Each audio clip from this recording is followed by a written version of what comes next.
ये जो उदासी, नाराज़गी, अफसुर्दगी, ये इंडोर्स होने की वजह से नहीं है। Let me tell you one thing very clearly, anxiety ये आपका नशा छोड़ने की वजह से है। और जब तक आप इसको एक्सेप्ट नहीं करते हैं, आप इसको एक्सेप्ट करेंगे कि मेरी लाइफ में वो 100 वाले मज़े नहीं हैं, मुझे ये 20-30 से ही कोई गुजारा करना पड़ेगा।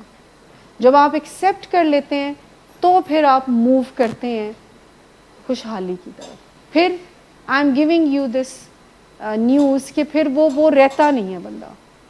सो जब आप इस लॉस को बर्दाश्त करते हो, इस उदासी, नाराज़गी वाली फीलिंग्स को इससे अटैच नहीं करते कि मैं घर जाकर बहुत लुडियाँ डालना शुरू कर दूँगा, मैं यहाँ से जाऊँगा तो मैं बहुत खुश हो जाऊँगा, मुझे फ़ोन मिल जाएगा तो मैं उससे भी ज़्यादा खुश हो जाऊँगा, मैं अपनी मर्ज़ी से सोना शुरू कर दूँगा तो मैं उससे भी ज़्यादा खुश हो जाऊँगा। इससे नहीं होना। ये एक एक्सेप्टेंस से शुरू होगा कि आपको जैसे भी विद इन रिसोर्सेज जो भी अवेलेबल है आपके इन्वायरमेंट में, you have to fix that. Family नहीं मानती तब भी, फैमिली मानती है तब भी, दिस इज़ माई रिस्पॉन्सिबिलिटी अपने मूड को अच्छे करने। देखिए क्रेविंग्स मैनेजमेंट की तो पूरी ट्रेनिंग है ना इनके पास। वो 4 स्टेप्स प्रोग्राम है जो कि न्यूरोप्लास्टिसिटी का प्रोग्राम है। It's a brain training in fact, कि आप अपनी क्रेविंग्स को नाम दे देते हैं कि ये मेरी क्रेविंग्स हैं, और आप कॉन्शियसली उसको लेबल करके, उसका रीएट्रीब्यूट करके अपने फोकस को कहीं और इंडल्ज करते हैं। So now you are giving training to your brain कि instead of searching cigarettes I will do something जो कि next item on the agenda होगी, जो मेरा काम है करना। सो जो मैं अपने काम की तरफ फोकस, तो ब्रेन को आप एक मैसेज दे रहे हो कि ये जो तुम वावेला मचा रहे हो ना, I will not focus on it and I have another plan. और आप डिले कर देते हो, कहते हो अच्छा मैं सुनती हूँ, मैं पहले ये काम करूँगा, फिर मैं सुनता हूँ, फिर मैं ये। ग्रेजुअली आपका ब्रेन सीख जाता है कि ये आप वो वैसे रिएक्ट नहीं करती। क्रेविंग हुई, सिगरेट पिया एंड दैट्स इट। अब आप कहते हो कि अच्छा क्रेविंग्स हो रही हैं, ये ब्रेन की तरफ से आ रही हैं, तो पहले मैं ये कर लूँ फिर इसको देखता हूँ। This is the management of cravings 4 steps programme.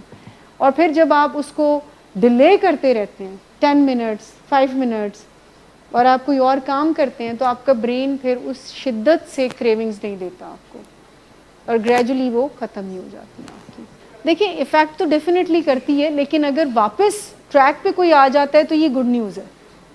अगर वो कहें कि मेरा कुछ नहीं हो सकता and I can not live without, ये ख़तरनाक बात है। अगर कोई, जैसे अगर इन्होंने कहा कि रिमोर्स होता है, ये सिगरेट पी रहे हैं तो उन्होंने कहा कि मुझे अच्छा नहीं लगता और मैं चाहता हूँ कि मैं ना करूँ, तो इसका भी पॉजिटिव इफ़ेक्ट है कि ये दिल से इस एक्शन को चाहते नहीं हैं। सो डेफिनेटली उसका मतलब ये है कि बिल्कुल रेड जोन में नहीं गए हैं, वो भी रिकवरी के ट्रैक पर ही हैं। नहीं, पेशेंट क्या चाहत होती है कि वो रिकवरी में आए, ये मैं आपसे नहीं कह रही। जितने भी पेशेंट इंडोर्स के हैं ना, they want to be recover, but सिर्फ ये होती है कि उनका दिल चाहता है हम रिकवर हो अपने डिज़ाइन किए हुए ट्रीटमेंट प्लान पर। क्योंकि फैमिली को हम ये एक इस अंदाज से सिखा रहे होते हैं कि ऐसी बात करें जो बाअसर हो। लेक्चर देने से फ़ायदा नहीं होगा, ताने तंज देने से फ़ायदा नहीं होगा। आप अपनी मोहब्बत का भी इजहार करें, अपनी तकलीफ़ का भी इजहार करें, इससे ही फ़ायदा होगा। ऐसा नहीं है कि पेशेंट्स फैमिलीज़ को मिस नहीं करते, बट मैं आपसे ये बात कर रही हूँ कि उनका उतना ज़ोरदार कनेक्शन डेवलप करने की फ़िलहाल कैपेसिटी नहीं होती। फैमिली जैसे बहुत सारे पेशेंट्स के बच्चे होते हैं तो वो बहुत अपने बच्चों को मिस करते हैं। मैंने देखा है अदनान साहब बहुत रो रहे होते हैं अपने बच्चों के लिए, रो रहे होते हैं, बड़ा उनको फ़ील होता है कि उनके बच्चे उनको उस तरह से नहीं मिलते। हसन साहब हमारे पेशेंट हैं, उनका रोना ही नहीं बंद होता, लेकिन जब से हमने मेडिसिन हेल्प की उनकी, जो वो क्राइंग स्पेल्स उनको बहुत ज़्यादा हो रहे थे, तो उनका रोना बंद हो गया। No, I am not, I am back of the mind, definitely drug is playing some roles, लेकिन हम डायरेक्टली ये कह नहीं सकते हैं पेशेंट को कि जो आप बच्चे मिस कर रहे हैं ना, तो एक्चुअली में आप ड्रग मिस कर रहे हैं। बैक एंड पे कहीं ना कहीं पर क्रेविंग्स ही होती हैं जो डिफरेंट तरीके से मैनिफेस्ट हो रही होती है, लेकिन एट द सेम टाइम सोच ज़रूर पेशेंट को आ रही होती है। सोबर स्टेट है ना, बॉडी में ड्रग नहीं रहती जब, तो एक उनको सोच तो आती है ना, व्हाट आई एम डूइंग, एक ख्याल ज़रूर आता है उनको, और वो ये इस ख्याल को कहते हैं कि अब आज के बाद तो ड्रग नहीं करनी।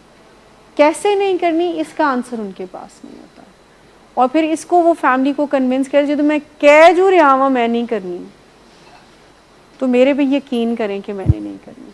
अब ये साइंस कहती है नहीं करना, साइंस ये कहती है कि आपने एक स्ट्रक्चर ट्रीटमेंट से गुजरना ही है। हमारे जितने भी पेशेंट हैं, कोई एक भी पेशेंट ऐसा नहीं होगा जिसको ये लगता होगा कि मेरे लिए ये ट्रीटमेंट डिज़ाइन बहुत अच्छा है, उसको लगता होगा मेरे लिए ठीक नहीं है, बाकियों के लिए ठीक है।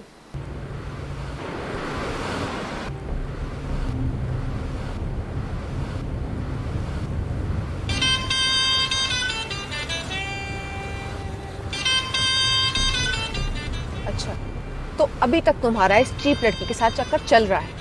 तुम कौन होती हो मुझे पूछने वाली?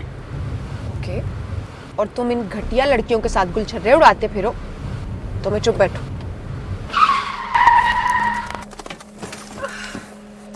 Get out.